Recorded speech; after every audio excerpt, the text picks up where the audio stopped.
हिंदू धर्म में निर्जला एकादशी का बहुत महत्व है। यह एक विशेष दिन है जो भक्तों के लिए अत्यंत पवित्र माना जाता है। यह दिन भगवान विष्णु, जो कि इस सृष्टि के पालनहार हैं, उनकी पूजा को समर्पित है। भगवान विष्णु की पूजा करने से भक्तों को उनके आशीर्वाद प्राप्त होते हैं और जीवन में सुख समृद्धि आती है।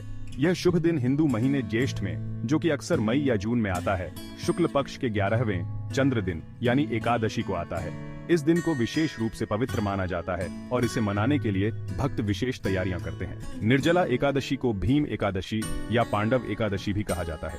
ये नाम महाभारत के भीम से जुड़ा हुआ है, जिन्होंने इस व्रत को रखा था। ये माना जाता है कि यह साल भर में आने वाली सभी 24 एकादशियों में से सबसे फलदायी है। इस दिन व्रत रखने से सभी पापों का नाश होता है और मोक्ष की प्राप्ति होती है। निर्जला शब्द का अर्थ है बिना जल के, जो इस दिन रखे जाने वाले कठोर व्रत को दर्शाता है। इस व्रत को रखना बहुत कठिन होता है क्योंकि इसमें पानी तक का सेवन नहीं किया जाता। भक्त भोजन और पानी का त्याग करते हैं और खुद को प्रार्थना, ध्यान और भगवान विष्णु की आराधना में समर्पित कर देते हैं। इस दिन का व्रत रखने से भक्तों को भगवान विष्णु की विशेष कृपा प्राप्त होती है। माना जाता है कि यह कठोर व्रत शरीर, मन और आत्मा को शुद्ध करता है और व्रत रखने वाले पर अनगिनत आशीर्वाद बरसाता है। इस व्रत के माध्यम से भक्त अपने जीवन को पवित्र और शुद्ध बना सकते हैं। भीम, जो कि पांडवों में दूसरे नंबर के भाई थे, उनकी कहानी निर्जला एकादशी से जुड़ी हुई है। भीम ने इस व्रत को रखा और भगवान विष्णु की कृपा प्राप्त की, जिससे यह व्रत और भी महत्वपूर्ण हो गया। भीम, जो कि पांडवों में दूसरे नंबर के भाई थे, अपनी अपार शक्ति और अतृप्त भूख के लिए जाने जाते थे। उनकी शक्ति और भूख की कहानियां महाभारत में प्रसिद्ध हैं। उनके पास 1000 हाथियों का बल था और वे बहुत ज्यादा मात्रा में खाना खा सकते थे। उनके भोजन की मात्रा देखकर लोग हैरान रह जाते थे। थोड़े समय के लिए भी उपवास करना उनके लिए एक असंभव कार्य लगता था। उनकी भूख इतनी प्रबल थी कि वे कुछ ही समय में बेचैन हो जाते थे। जब उन्हें एकादशी व्रत के महत्व के बारे में पता चला तो भीम परेशान हो गए। वे इस पवित्र व्रत को निभाने के लिए चिंतित थे। वह इस पवित्र व्रत को रखना चाहते थे और भगवान विष्णु का आशीर्वाद पाना चाहते थे, लेकिन उनकी भूख एक बड़ी बाधा थी। हालांकि उनकी भूख हमेशा उन पर हावी हो जाती थी, जिसके कारण व्रत के नियमों का पालन करना उनके लिए असंभव हो जाता था। वे हर बार असफल हो जाते थे। भीम ने अपने ज्ञानी भाई युधिष्ठिर से संपर्क किया और उनसे इसका उपाय पूछा। युधिष्ठिर ने उनकी समस्या को गंभीरता से सुना। युधिष्ठिर ने उन्हें सलाह दी कि वे भगवान कृष्ण, जो कि उनके सारथी और मार्गदर्शक थे, उनसे मार्गदर्शन लें। भगवान कृष्ण ही उन्हें सही रास्ता दिखा सकते थे।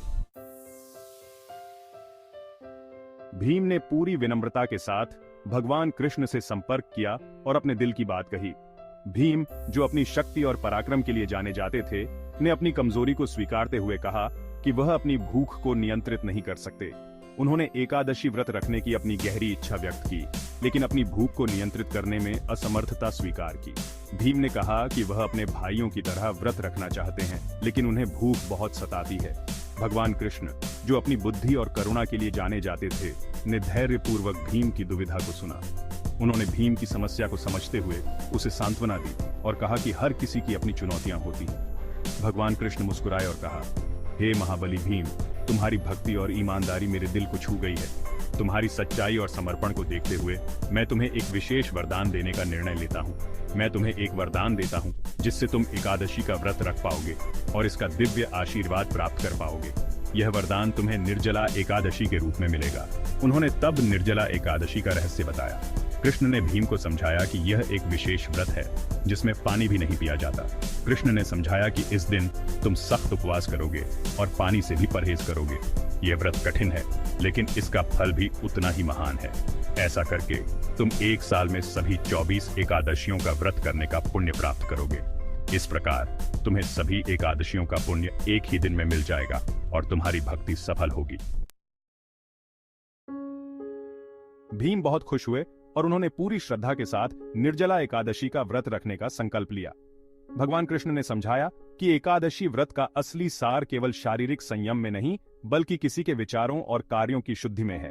उन्होंने आत्मनियंत्रण, करुणा और वैराग्य जैसे गुणों को विकसित करने के महत्व पर जोर दिया।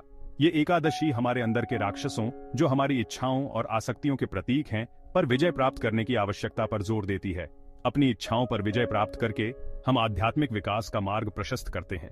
उपवास अपने आप में एक साध्य नहीं, बल्कि एक साधन है। यह मन को एकाग्र करने और अपना ध्यान अंदर की ओर मोड़ने का एक उपकरण है। माना जाता है कि सच्चे मन से रखी गई निर्जला एकादशी व्रत करने वाले पर अनगिनत आशीर्वाद बरसाती है। ऐसा कहा जाता है कि यह शरीर, मन और आत्मा को शुद्ध करता है, पापों और बाधाओं को दूर करता है। ऐसा माना जाता है कि इस एकादशी को करने से शांति, समृद्धि और मुक्ति मिलती है।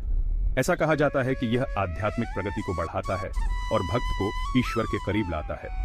शास्त्रों में निर्जला एकादशी के व्रत के पुण्य की तुलना सभी पवित्र तीर्थ स्थलों की यात्रा से की गई है। निर्जला एकादशी विश्वास और भक्ति की परिवर्तनकारी शक्ति का प्रमाण है।